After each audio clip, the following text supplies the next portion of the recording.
Drama शराकत के upcoming episode बड़े interesting होते नजर आ रहे हैं। फाइनली शफक घर वापस आ चुकी है, लेकिन शफक के दिल में अभी भी ज़ारून के लिए गुस्सा है। इसका दिल साफ नहीं हुआ। ज़ारून इसको घर वापस ले आया है, लेकिन ज़ारून ने इससे माफ़ी नहीं मांगी। इसे पछतावा नहीं है कि जो कुछ उसने देखा जो वो सब गलत था।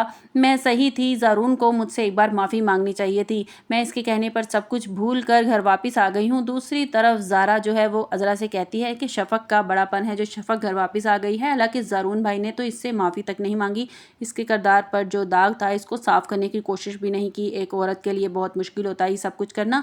जिस तरह से मैं रमीज़ को माफ़ नहीं कर पा रही हूँ, इस तरह शफक के लिए भी ज़ारून को माफ़ करना बहुत मुश्किल है। और दूसरी तरफ ज़ारून भी बहुत शर्मिंदा है। उसे समझ नहीं आ रही कि वो किस तरह शफक से माफ़ी मांगे, उससे किस तरह आंखें मिलाए, क्योंकि जो कुछ वो समझता है कि जो कुछ उसने किया है वो माफ़ी का हकदार नहीं है, लेकिन वो कोशिश करता है और शफक का हाथ पकड़ कर कहता है कि शफक, मैं तुमसे बहुत मोहब्बत करता हूँ।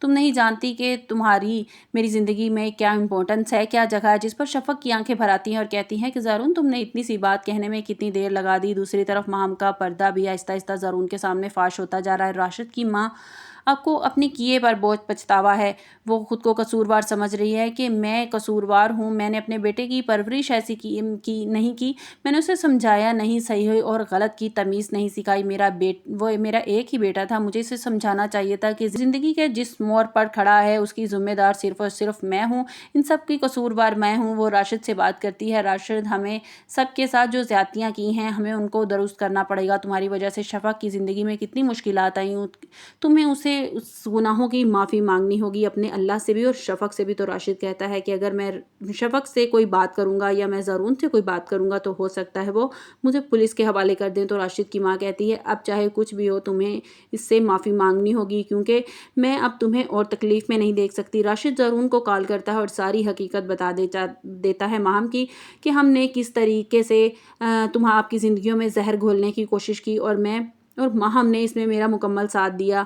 अब तुम चाहो तो मुझे पुलिस के हवाले कर दो। तो ज़ारून गुस्से में माहम के पास जाता है और कहता है कि माहम, तुम जैसी चालबाज मैंने अपनी ज़िंदगी में नहीं देखी। तुमने हमारी ज़िंदगियों को जहन्नम बनाने में कोई कसर नहीं छोड़ी। पहले तुमने मेरे बेटे की जान लेने की कोशिश की, फिर मेरी माँ की, और फिर शफक के लिए तुमने इतना बड़ा जाल बिछाने की कोशिश की। तुम्हें क्या लगता था कि मैं वो मुकाम तुम्हें अपनी ज़िंदगी में दे पाऊंगा जो मैंने शफक को दिया है? माहम, तुम इसकी हकदार बिल्कुल नहीं हो। तुम सिर्फ दूसरों की ज़िंदगियों में जहर घोलना जानती हो।